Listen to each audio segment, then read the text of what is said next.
This cellular jail really touches my heart. If you're ever planning to visit one of the best places or historical places to remember what actually happened before, this cellular jail is one of the best.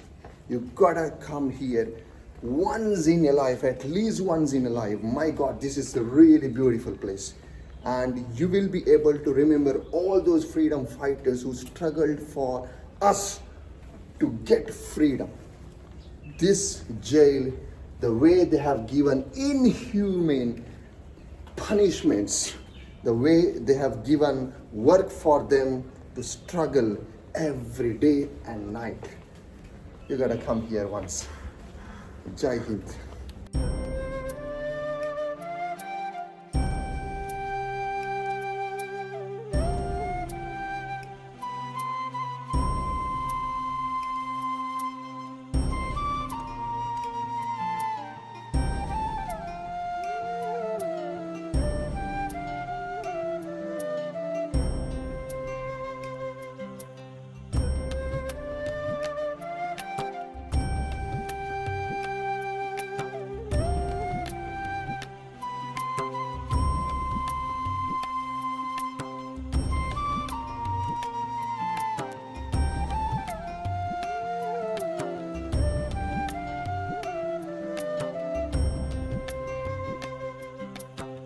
अभी हाँ, और हम जो देख कर आए फांसी घर पहले खुला हुआ था, रूफ नहीं था, साइड वॉल्स नहीं थी, ओपन प्लेस हुआ करता था।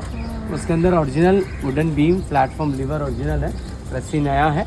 और यहाँ पे कितने फ्रीडम फाइटर्स को लाकर फांसी दिया गया, ऐसे कोई रिकॉर्ड नहीं है। बिकॉज उन फ्रीडम फाइटर्स को फांसी देना होता, उन्हें अंडमान लाने की ज़रूरत नहीं थी, उन्हें वहीं पे नहीं दे सकते थे। यहाँ पे आने के बाद किसी को हत्या कर गए, अगेन उन्हें सेंड बैक नहीं कर सकते और इमीडिएटली पनिश नहीं कर सकते। पनिश करना है तो फर्दर न्यू ट्रायल चलेगी, 302 और 307 attempt to murder. Further trial के समय suppose if there on the middle of the building, इस ब्लॉक के कोई सेंट्रल पार्ट में रहेंगे तो they ready to die for the nation, mean they ready to motivate for the. और उन फ्रीडम फाइटर्स की पॉजिटिविटी को ब्रेक करने के लिए, मॉरल डाउन करने के लिए उन्हें फांसी घर के पास रख दिया जाता था। ये विंग नंबर 7 के ग्राउंड फ्लोर 4 साल रिजर्व किया गया, transformation last day of So when you start thinking I'm waiting for the day, I'm not able to do anything from other day, वो सोच उन्हें कमज़ोर कर जाएगी, डिप्रेस समझ जाएंगे naturally. It's comes earlier if they died, उनकी file close जाएगी। वैसे नहीं होता है, उन्हें फांसी देना हो तो सारे धर्म में जो मरने के बाद जो रिचुअल्स करवाते हैं आफ्टर डेथ, ये देखिए प्लेस और लास्ट रिचुअल्स है बिफोर एग्जीक्यूशन। उनकी rights when they life they have to do themselves. Ritual सारे कंप्लीट करने के बाद एट ए टाइम 3 लोगों को एंकर कर सकें। लीवर को पुल कर देंगे तो ट्रैप डोर है 8 फीट डेप्थ, ये बॉडी वेट के साथ जाएगा, स्पाइनल कॉर्ड को ब्रेक कर जाएगा। यदि स्पाइनल कॉर्ड नहीं ब्रेक हो रहा है, इफ दे सर्वाइव, कानून उन्हें फांसी नहीं दे सकता। दैट्स व्हाट रस्से के बीच में एक लोहे का मेटल रिंग इस्तेमाल किया गया, रोप थ्रोट को कंप्रेस करेगी, मेटल रिंग स्पाइनल को ब्रेक कर जाएगा। उसके बाद उनकी बॉडी को कलेक्ट किया जाए, एक बोरे में पत्थर बांधकर समंदर में फेंक दिया जाए। ये उनकी ऑर्डर में थी, but we have no any records how many people are hang there. जो हम फांसी कर देखे हैं उसके नीचे ट्रैप है, अट जाएगी तो बॉडी कलेक्ट करने की जगह है। ये रिकॉर्ड्स में थी, बट कितने फ्रीडम फाइटर्स को हैंग किया रिकॉर्ड नहीं है। तो भी हम चलेंगे वर्कशॉप के अंदर, इन फ्रीडम फाइटर्स को कैसे काम करवाते देखेंगे। इवनिंग टाइम पनिशमेंट है, in front of all people they have to realize that psychological torture. And once some people went outside means उन्हें वापस सेल के अंदर लाते हैं। उस दौरान यहाँ पे कोई फ्रीडम फाइटर्स उनके खिलाफ बगावत कर जाते हैं, उनके साथ अंग्रेज इंडियन के ऊपर चाबुक नहीं चलाना, they select one Indian to another Indian. So British to Indian means revolt, Indian to Indian means sentiment. What they saying, what we have in outside, the same population we cage inside. 25% is British, 100% is Indian. Some people working for family, some people working for country. Today also we have same ratio. So we love our country, they're ready to die for country. They're the border personality. But how to break the confidence means we have to select in between the people. Jamadar, Tendal, guard, warden, petty officer, they all are Indian.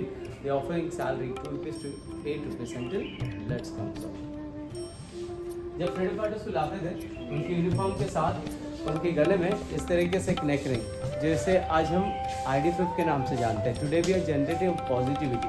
So while using ID card means हम generate करते हैं।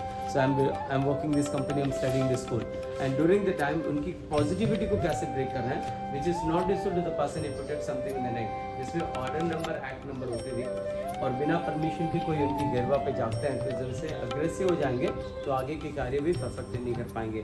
Chain fitter के साथ लाते थे ताकि वो रास्ते से ना स्किप कर जाए। Second punishment is bar fitter street rod, knee को बेंड नहीं कर पाते थे। And third one 16 inches rod in between the leg unable to walk. और तीनों कंडीशन में इनसे काम करवाते थे ऑयल एक्सट्रैक्शन मशीन के अलावा बाहर, और उनकी पनिशमेंट की यूनिफॉर्म होती थी जूट साक। Easy to identify, compare with other is a punishment political freedom fighter. But it's what the introduction is a waste of time. When you start intro, it will take a long time. And dress code and punishment code easy to judge. Why they give this a punishment for him? Newcomers are they never raise as a candidate. It is everything psychology behind psychology. We just scared about it. We just इसकी डर walk.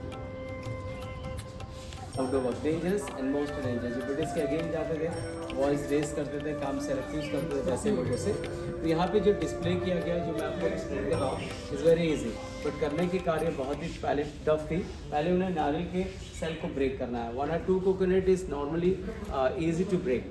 And तीसरे चौथे नारियल के बाद हाथ fit हो जाता है। जितने फोर्सफुली आप हिट करेंगे उतने फोर्स के साथ नारियल स्लिप हो जाएगा। तो नीचे रखा गया ऑब्जेक्ट के ऊपर लगने के समय ये पोर्शन उनकी पूरी कट हो जाती थी। और नारियल के ऊपर की जो लेयर्स होता है हाफ इंच से 2 इंच की होती है।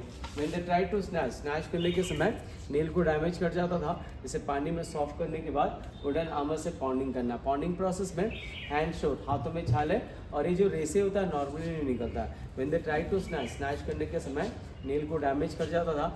बंच ऑफ कॉर्ड्स कलेक्ट करने के बाद they have to make a rope. Rope make करने के लिए जैसे व्हील को ऐसे रोटेट करेंगे, रोटेट करने के वक्त हैंड शोट और जो फाइबर रिलीज होती है उंगलियों पे घाव, यदि काम नहीं कर पा रहे हैं, सूखा नारियल 30 पाउंड नारियल तेल, 10 पाउंड सरसों का तेल, यदि काम नहीं कर पा रहा है उनकी पनिशमेंट ऐसे बढ़ती है।